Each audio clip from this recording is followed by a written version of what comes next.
They thought this cathedral just took a long time to build. Gothic buildings do that, everyone knows it. Stone by stone, generation by generation.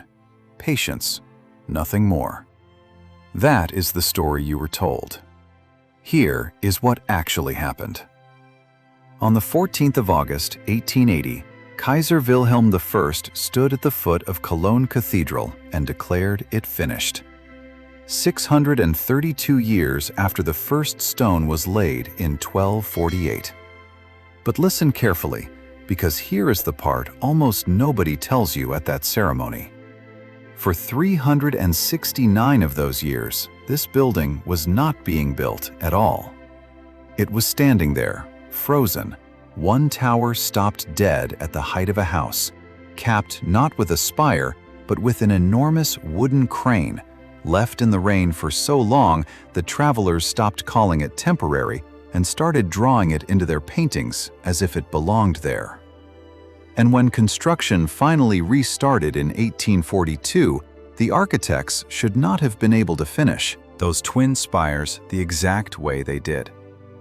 The original medieval design had vanished. No copies, no records anyone could find. Nothing. What I am not going to tell you yet is what two men in two unrelated cities found within 2 years of each other, and how those two discoveries are the only reason the silhouette you see in every photograph of this cathedral looks the way it does. If you think the story of Cologne Cathedral is simply, it took a long time, you don't know this story at all. This is not really about one cathedral.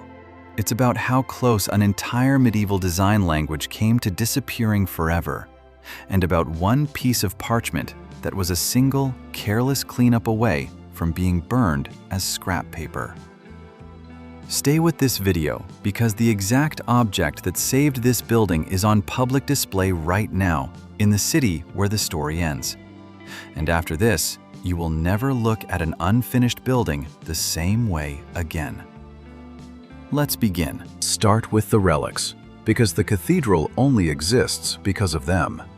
In 1164, the Archbishop of Cologne, Reinald von Dassel, brought back what were said to be the bones of the three kings, the Magi who visited the infant Christ, seized as war spoils from Milan and carried north across the Alps. Picture that procession arriving, a column of soldiers and clergy hauling what was, by medieval reckoning, one of the single most valuable religious objects in Christendom, into a city that had no building remotely equipped to receive it. Within a few decades, the goldsmith Nicholas of Verdun was commissioned to build a container worthy of the relics, and by the early 1200s, he had produced the shrine that still exists today. A golden reliquary the length of a small room, covered in gemstones, enamel plaques, and figures of prophets and apostles worked in precious metal. Pilgrims began arriving almost immediately, and kept arriving. By the early 1200s, Cologne had a problem every successful shrine eventually has. Too many visitors, not enough building. The old Carolingian-era cathedral on the site simply could not hold the crowds, or the ambition. So, in 1248, Archbishop Konrad von Hochstaden made a decision that would outlive him by 4 centuries. He commissioned a new cathedral, designed not in the older Romanesque style of the Rhineland, but in the soaring French Gothic then rising at Amiens and Beauvais. You have to picture what that meant in 1248. This was not a modest local church getting an upgrade. This was Cologne, one of the wealthiest trading cities north of the Alps, deciding to build something that would rival, and if possible beat, the French cathedrals that were setting records for height across Europe. Amiens Cathedral, finished only a few years earlier, had pushed its nave vault to around 42 meters. Beauvais, still under construction in the 1240s, was chasing something even higher. Cologne's ambition was not simply to join that competition. It was to design spires that would eventually stand at 157 meters, dwarfing every one of its French rivals by more than 100 meters of stone. An ambition so extreme that, as you will see, The century that finally built it needed help from the century that first imagined it. The foundation stone was laid on the 15th of August, 1248. The master mason is remembered by name, Gerhard, sometimes called Gerhard von Riel, trained in the French tradition. Work moved with real speed for a medieval project. By 1265, the choir, the eastern end where the altar sits, had its basic structure up. In 1322, 74 years after the first stone, the choir was finished enough to be consecrated, and the relics of the three kings were finally moved into their new golden shrine inside it, the largest reliquary in the Western world, a wall of gold and silver and gemstones that still sits behind the high altar today. But here is a detail almost nobody mentions, and it tells you everything about how medieval builders actually thought.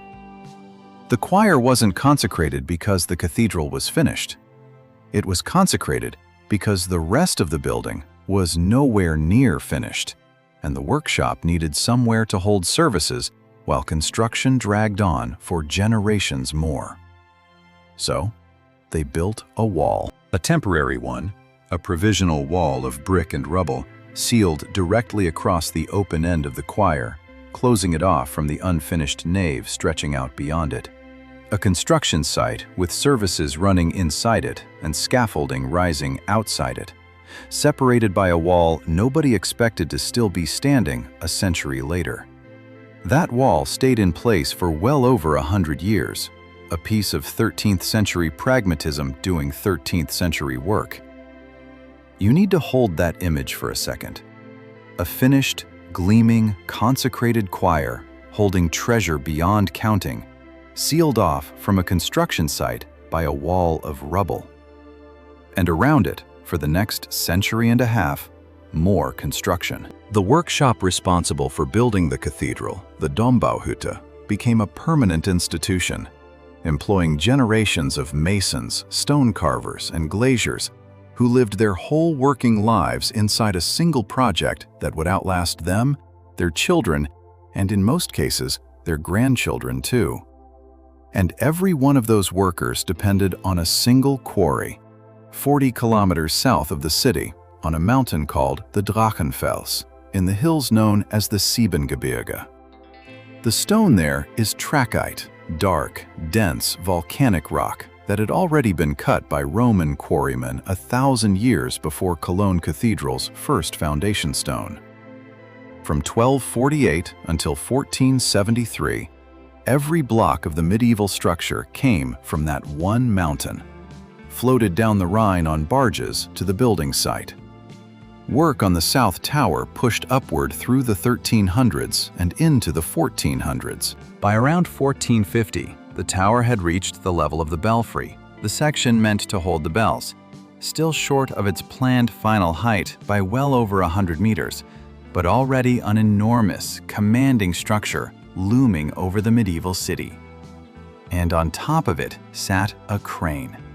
Not decorative, a working construction crane, a wooden treadwheel crane roughly 25 meters tall in its own right, perched 56 meters above the ground on top of the tower, powered entirely by human muscle. Men walking inside a giant wheel like the ones you have seen turning water wheels, built to hoist stone blocks up to whatever level the masons were currently working. Then, sometime around 1473, the money simply stopped. It wasn't one dramatic event. It was slower and, in a way, worse than that. The city's priorities shifted. Trade routes changed. The Reformation was gathering on the horizon, and religious spending patterns across German-speaking lands were about to be upended for a century. Gothic architecture itself, the style the cathedral had been built in from its first stone, was going out of fashion, replaced in the ambitions of wealthy patrons by the new classical forms coming out of Renaissance Italy. Nobody in 1473 stood up and announced the cathedral would never be finished. The masons simply, gradually, stopped being paid to keep building. The crane stayed exactly where it was, on top of the unfinished South Tower, because taking it down was its own expensive project. And nobody was in a hurry to spend money removing a machine they might, in theory, need again someday. Here is what you need to picture now, because it matters for everything that follows. That crane did not come down after a year. It did not come down after 10 years, or 50.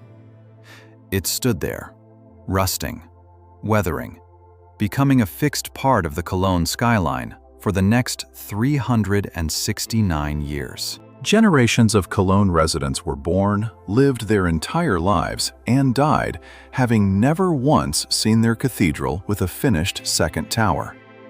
Travelers who visited the city in the 1600s and 1700s described the crane the way you might describe a mountain, a permanent geographic fact rather than an unfinished construction site. In 1774, the young writer Johann Wolfgang von Goethe visited Cologne, looked up at the truncated tower and its stranded crane, and wrote about the strange, melancholy power of a great building left forever incomplete. He was not describing a construction delay. He was describing something that had been sitting exactly like that for 3 centuries already, and showed no sign of ever changing. By the early 1800s, the cathedral had become something unusual in architectural history. A building whose unfinished state was, itself, part of its identity. And that is the cathedral you think you know. Beautiful, ancient, slow to finish, the way all Gothic cathedrals supposedly are. Today, this building pulls in roughly 6 million visitors a year, more than almost any other landmark in Germany. It became a UNESCO World Heritage Site in 1996. Its twin spires reach 157 meters into the sky, and when the last stone was set in 1880, this was, for a few years, the tallest structure on the planet, until the Washington Monument overtook it in 1884. Every photograph, every postcard, every tourist selfie shows 2 identical, symmetrical spires, standing exactly as the medieval builders intended. Which raises a question you should be asking right now, and that the people standing at that ceremony in 1880 were asking too. If the crane sat there for 369 years, if the men who started this building were all dead, if the original plans for those matching spires had never been fully built even once in the medieval period, then how, in 1880, did anyone know exactly what those spires were supposed to look like? The answer starts, of all places, in an inn. You have to understand what 1814 actually meant in that part of Europe before this story makes sense. For nearly 2 decades, the Rhineland, the region containing both Cologne and Darmstadt, had been swallowed into Napoleon's French Empire, its old borders redrawn, its old institutions dissolved or absorbed. Only months before this discovery, Napoleon had abdicated.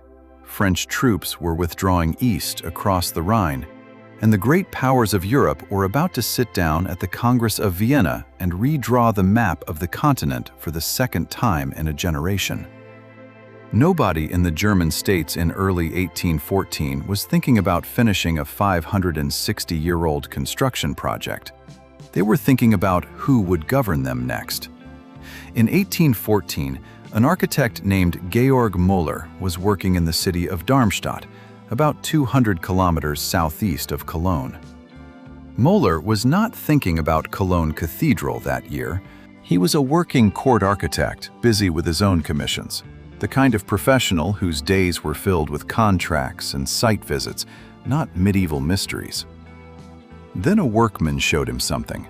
An old inn in the region was being renovated, and somewhere in its attic, tucked away among the debris that accumulates in any building standing for generations, a workman had found a large sheet of parchment, old, stained, cracked along its folds. Parchment like that, in an attic like that, usually meant one thing to a workman doing renovation: scrap. Something to be thrown out, or at best, repurposed as lining material, packing, insulation against a draft. Metal and paper turning up in old buildings is not unusual. Attics accumulate junk for centuries. Nobody expects the junk to matter. Moeller looked closer.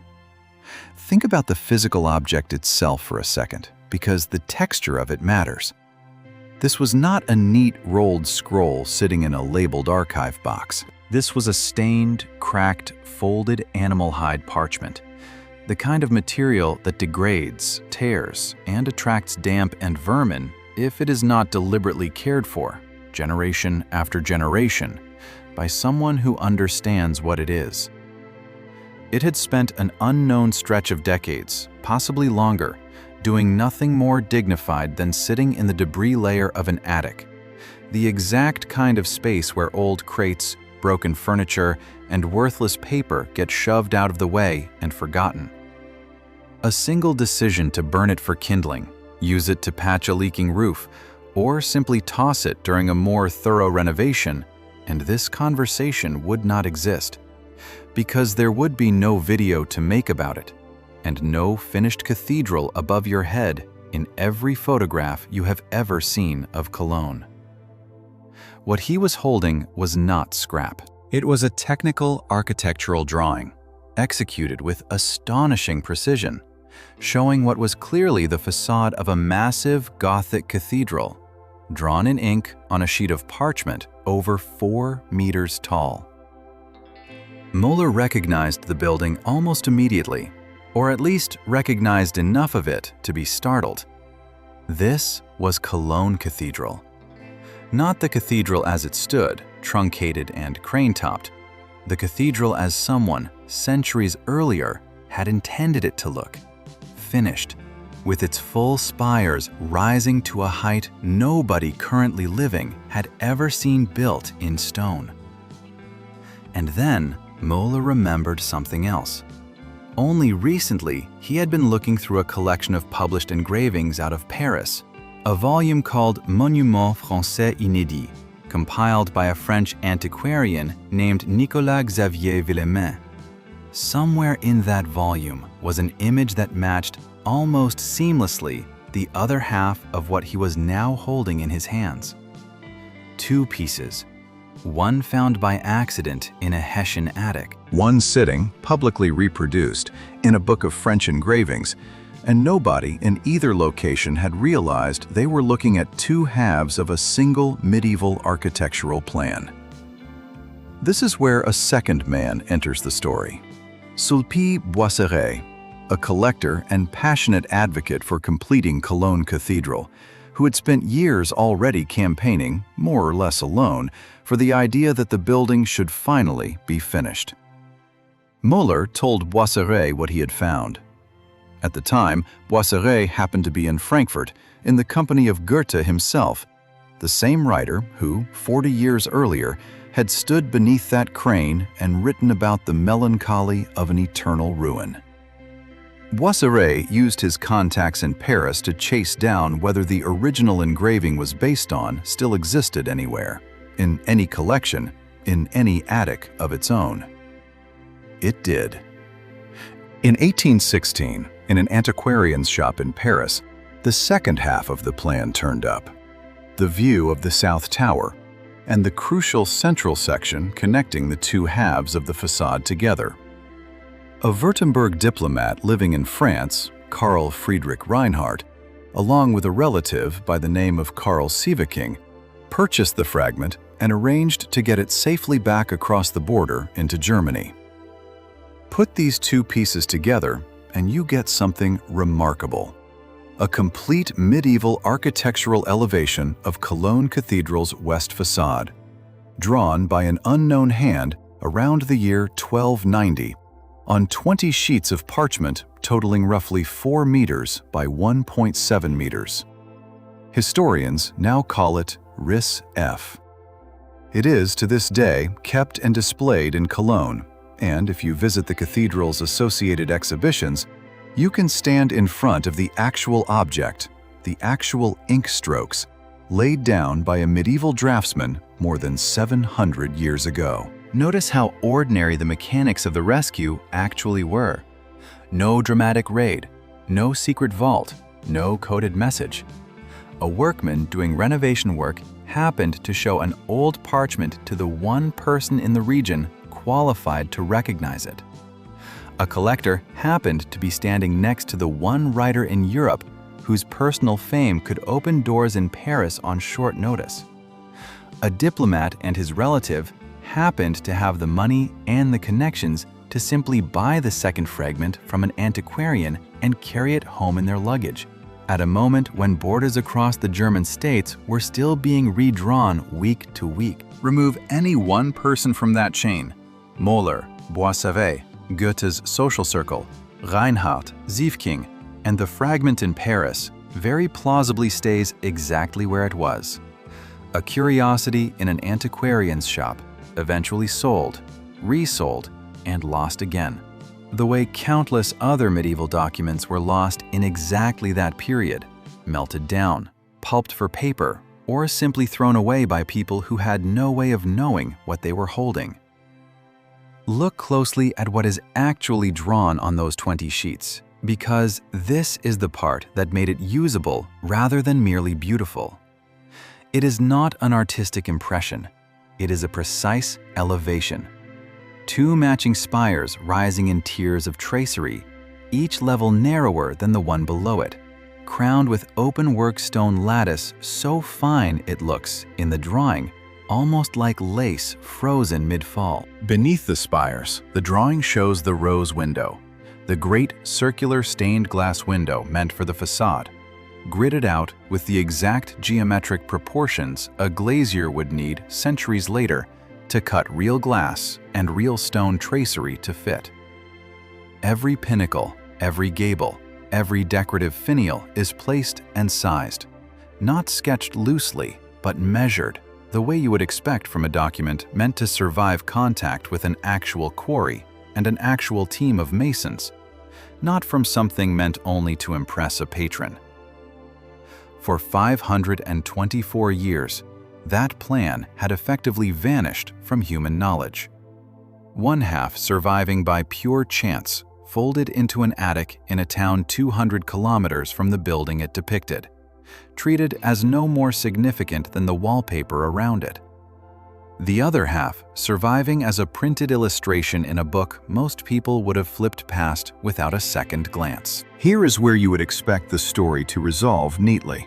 Plan found, mystery solved, cathedral finished. But finding the parchment did not by itself finish the cathedral. It solved one problem and immediately exposed three more, each one bigger than the last. At first, the assumption inside Cologne was straightforward. Perhaps this was simply a nice historical artifact, worth preserving in an archive, admired by a handful of scholars, and irrelevant to the practical question of what to do with an unfinished building that had already been unfinished for over 3 centuries. A drawing, after all, is not a construction technique. Knowing what the medieval masons intended the spires to look like does not, on its own, tell you how to build something that tall out of stone using 19th century labor and 19th century money. Then, the scale of the ambition on the parchment became clear, and that first explanation collapsed. This was not a modest sketch. This was a fully engineered design for twin spires, soaring roughly 157 meters into the air. A height that, if realized, would make Cologne Cathedral not merely tall, but the tallest structure standing anywhere on the planet. No building of that height had ever actually existed in the world in 1842.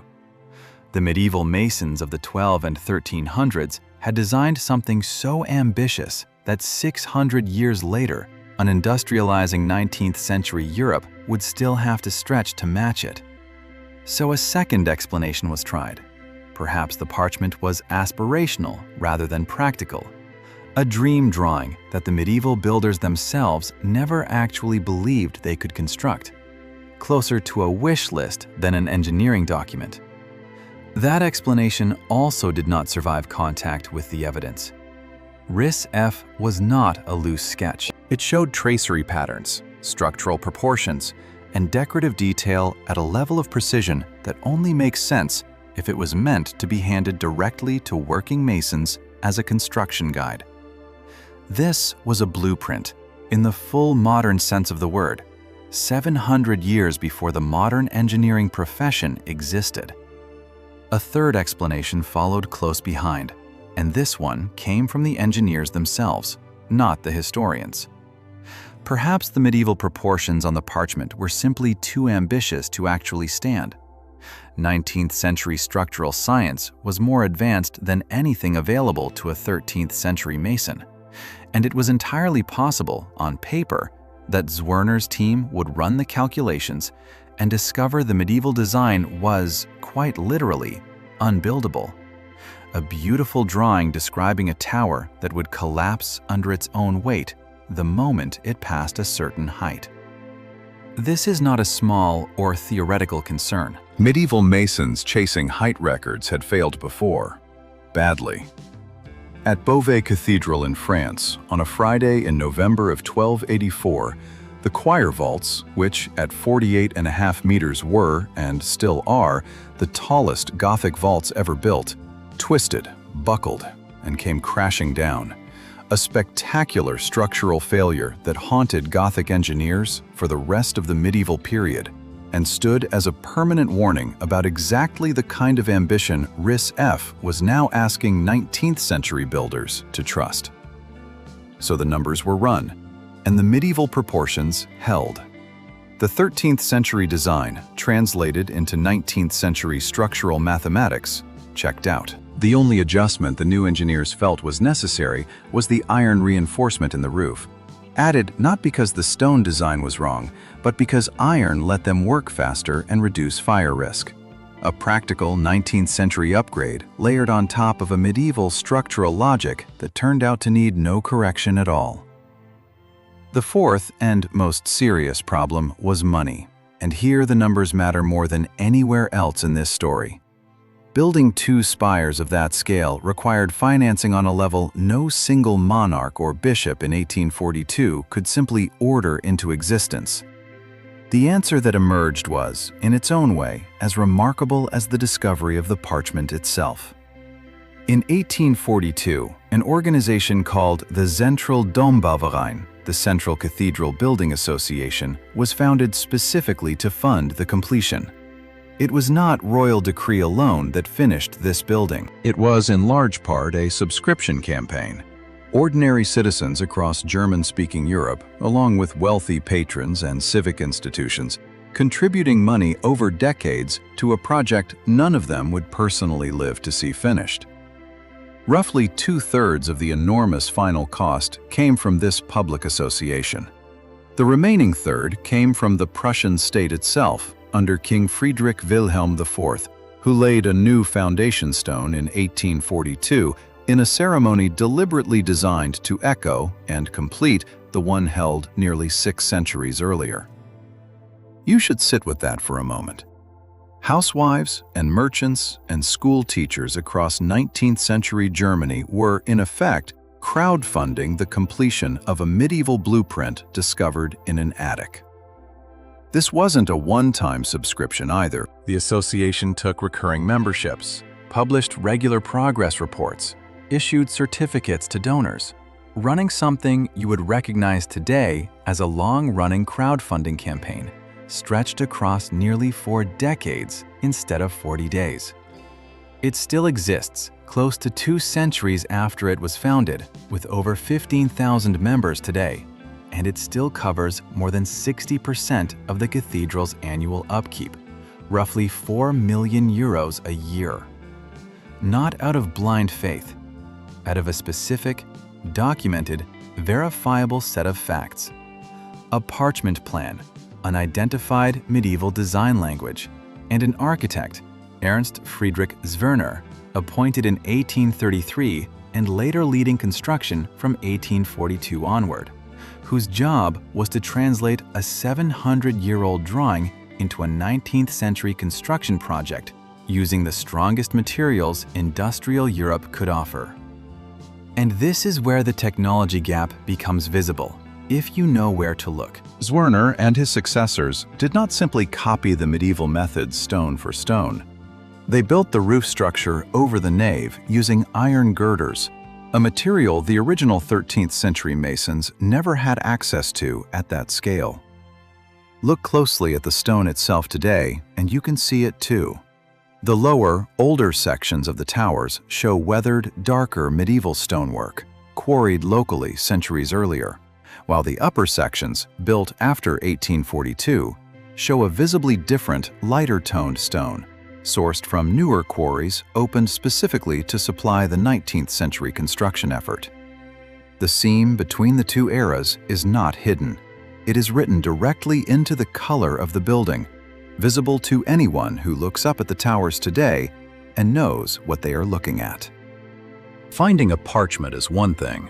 Turning that parchment into 157 meters of standing stone is an entirely different problem.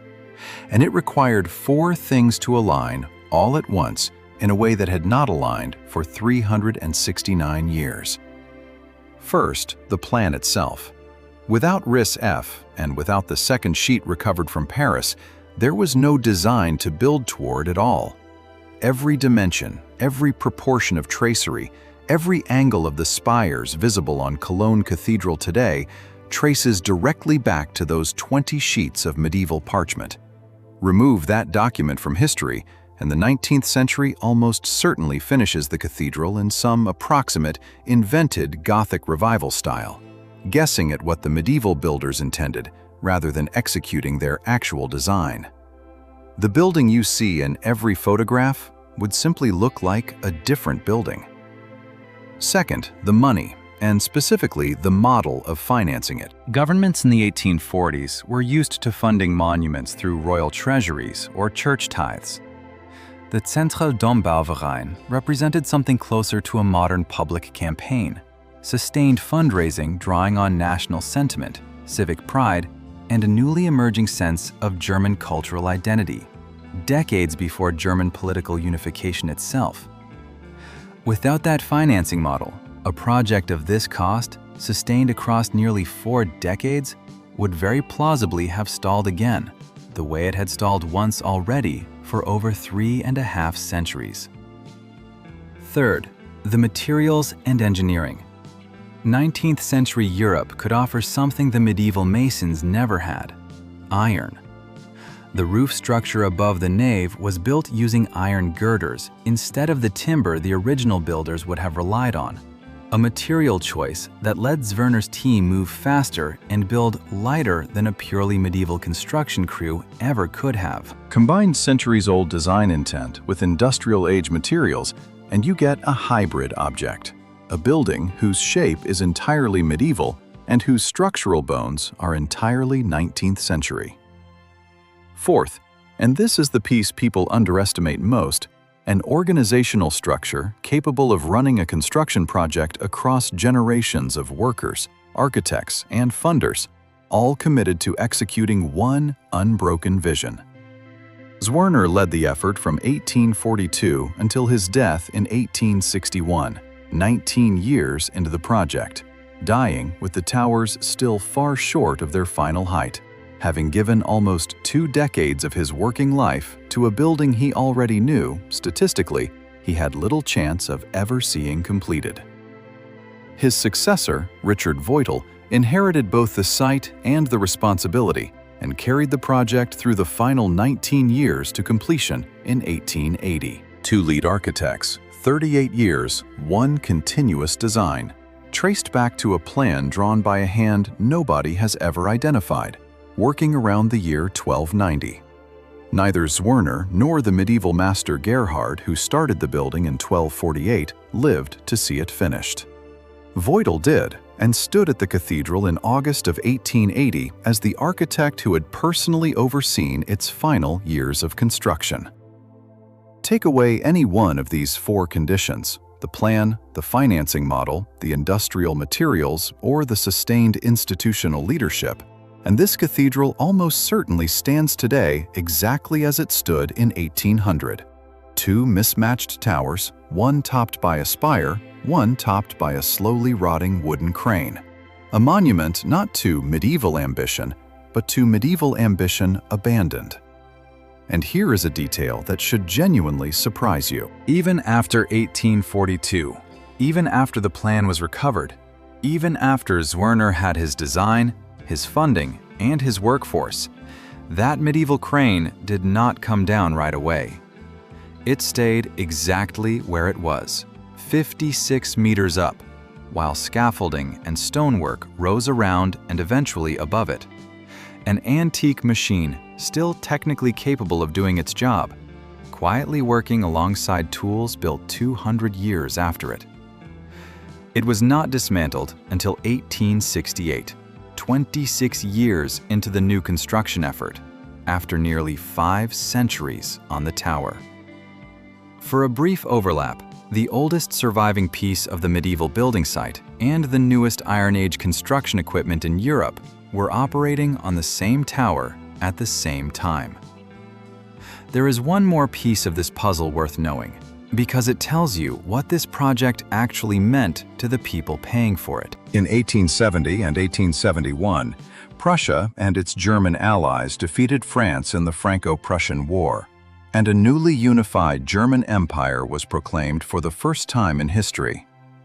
Kaiser Wilhelm I, the same man who would stand at the finished cathedral in 1880, personally donated captured French bronze cannon, 22 guns seized in that war, to be melted down and recast as bells for the finished towers.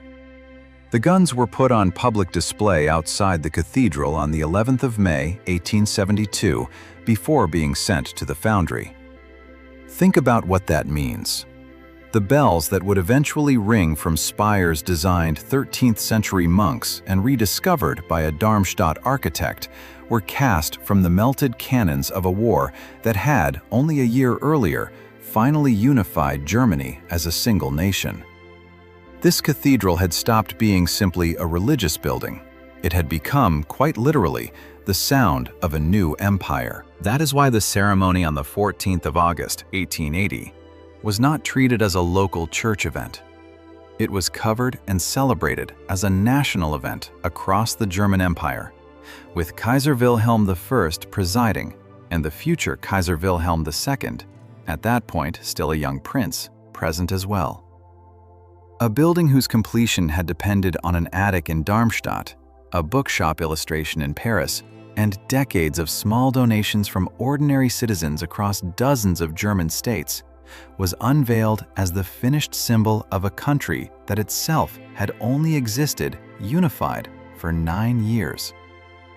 Instead of standing forever unfinished, on the 14th of August, 1880, Kaiser Wilhelm I walked into a completed building whose silhouette, down to the smallest carved detail on the spires above him, had been dictated by a document found by accident in an attic 66 years earlier. For a brief window, until the Washington Monument was completed in 1884, this was the tallest building constructed by human beings anywhere on Earth. Built in its final and defining form, not by 19th century imagination, but by a 13th century design that had spent 5 centuries lost and 68 years waiting to be finished once it was found again. Here's the strange part. If you visit Cologne Cathedral today, you will hear plenty about the Three Kings. You will also hear about the Second World War, and this part of the story genuinely deserves the attention it gets. Between 1940 and 1945, Cologne endured 262 separate Allied air raids. The cathedral itself was struck directly by roughly 70 incendiary bombs and 14 high-explosive bombs. 9 of its 22 roof vaults were destroyed outright, 6 more badly damaged, and almost every one of its windows, including glass that had survived since the 13th century, was blown out or shattered. And when the smoke cleared over the city in 1945, 90% of Cologne lay in ruins, Entire neighborhoods reduced to rubble for kilometers in every direction, while the cathedral, scarred and battered, was still standing, its twin spires visible above a flattened skyline in photographs that remain some of the most striking images of the war in Europe. Both German and Allied pilots reportedly used those same spires as a navigation landmark in the dark.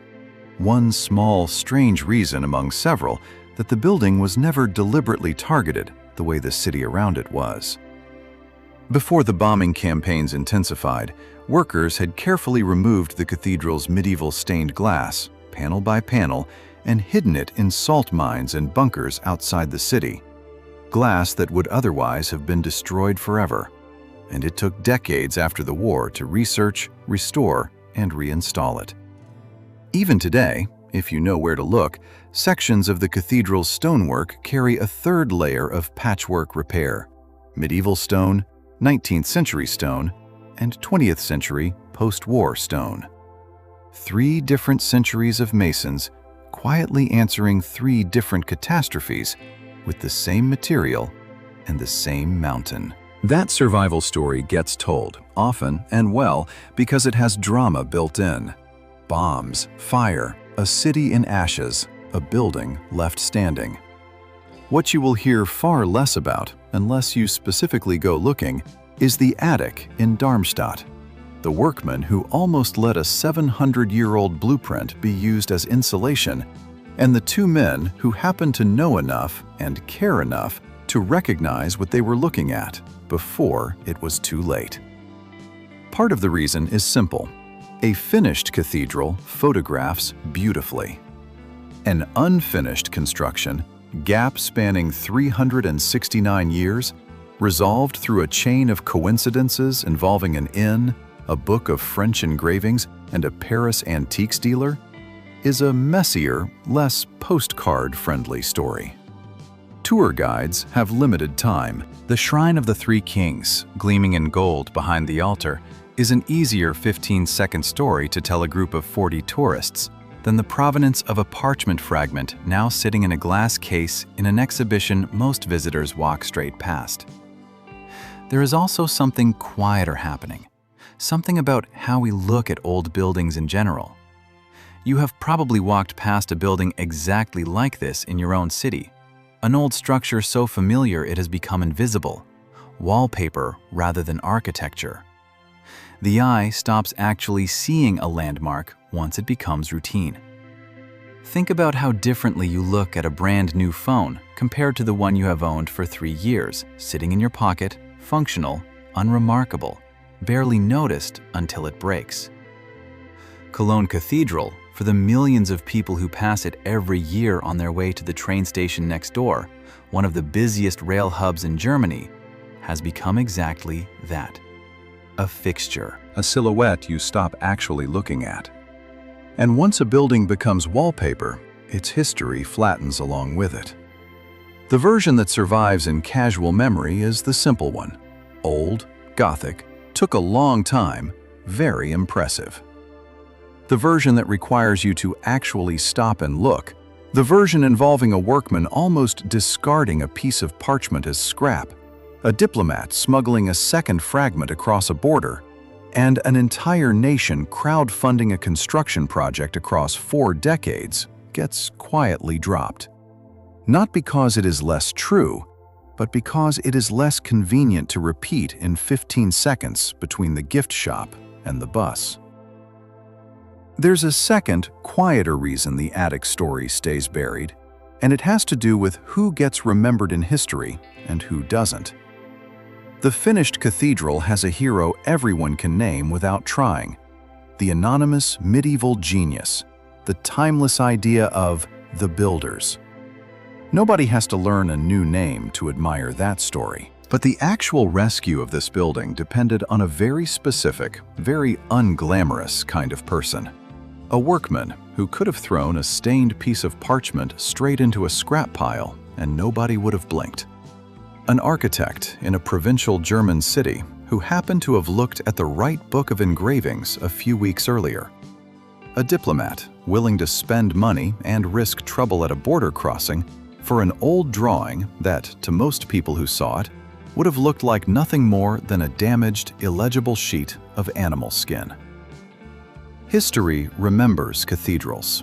It is far worse at remembering the people who quietly stop them from disappearing. You are watching this video because that flattened version was never quite enough for you. Somewhere in the back of your mind, when you see a photograph of two perfectly matched Gothic spires, some part of you has always wondered how anyone in 1880 knew precisely what they were supposed to look like. That instinct was correct. The answer was never hidden exactly. It was simply inconvenient, buried in exhibition placards and academic papers instead of postcards. So here it is, the answer promised at the very start of this video. The reason Cologne Cathedral's twin spires stand today in perfect, symmetrical, medieval accurate form, despite 369 years of total construction silence, is not architectural genius in the 19th century.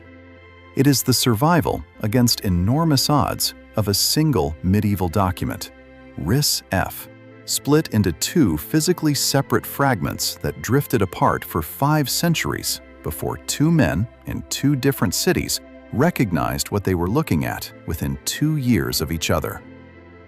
Let's consolidate what you now know. Fact 1. Construction stopped around 1473 and did not meaningfully resume for 369 years. The crane on the South Tower standing the entire time as an accidental monument to abandoned ambition, not even dismantled until 1868, 26 years into the new construction effort. Fact 2. The original facade design, Ris F, drawn around 1290, was split into pieces that ended up hundreds of kilometers apart, one surviving folded in an attic in Darmstadt, the other surviving as an illustration in a French engraving collection. Fact 3. Architect Georg Müller recognized the first fragment in 1814 and connected it to the printed image he remembered from Paris. Fact 4. Collector Sulpice Boisseret, working through contacts in Paris while in the company of Goethe himself, tracked down and helped secure the second fragment by 1816. Fact 5. It took the founding of a dedicated public funding organization in 1842, decades of citizen donations, industrial-age iron engineering, and 38 years under two successive lead architects, Zwirner and then Voigtel, to actually translate that recovered medieval vision into standing stone by 1880. Fact 6. By the time the building was finished, it had stopped being only about the Middle Ages at all. The bells installed in those medieval-designed towers were cast from 22 French cannon, captured in the war that unified Germany only 9 years earlier. And the completion ceremony was staged as a national celebration, attended by an emperor and a future emperor, of a 13th century design finished by an act of 19th century nation building. None of this required inventing anything. Every fact in this video traces back to a real document, a real institution, a real name, verifiable today, much of it visible in person if you travel to Cologne and know where to look up at the towers, at the exact line where centuries-old stone meets 19th century stone. But one question is still open, and it's worth leaving you with it. Ris F survived. It survived an attic renovation, a border crossing, and 524 years of obscurity, by what amounts to sheer chance. And Cologne was not even the only major German cathedral with almost exactly this story. 200 kilometers south, in the city of Ulm, a different medieval church tower, designed in the late 1300s by an architect named Ulrich Enzingen, stalled out in 1543 at a height of about 100 meters and simply stopped. For the same tangle of reasons: money, changing religious politics, changing architectural fashion. It sat unfinished for over 2.5 centuries, until work resumed in 1817, using the surviving medieval design, and finally finished in 1890 at a height of 161.5 meters, making Minster, to this day, the tallest church tower on Earth. 2 cathedrals, 2 centuries-long silences, 2 19th-century completions built on medieval plans that nearly didn't survive to be used. Historians and archivists are still, right now, going through attics, private collections, and provincial archives across Europe, looking for exactly this kind of fragment, a folded, stained piece of parchment that someone, somewhere, has been treating as scrap paper for centuries, without knowing what it actually is. For a building whose true, finished shape nobody currently alive has ever seen. If you watched until this moment, it means you are the kind of person who wants the real story, not the 15-second version. This channel exists for exactly that kind of curiosity. If this video changed the way you'll look at an unfinished building the next time you pass one, leave a like and subscribe, because there are more objects like this one waiting, hiding in plain sight, in cities you have probably already visited, in an attic, a filing cabinet, or a folder of old drawings that nobody has opened in a very long time.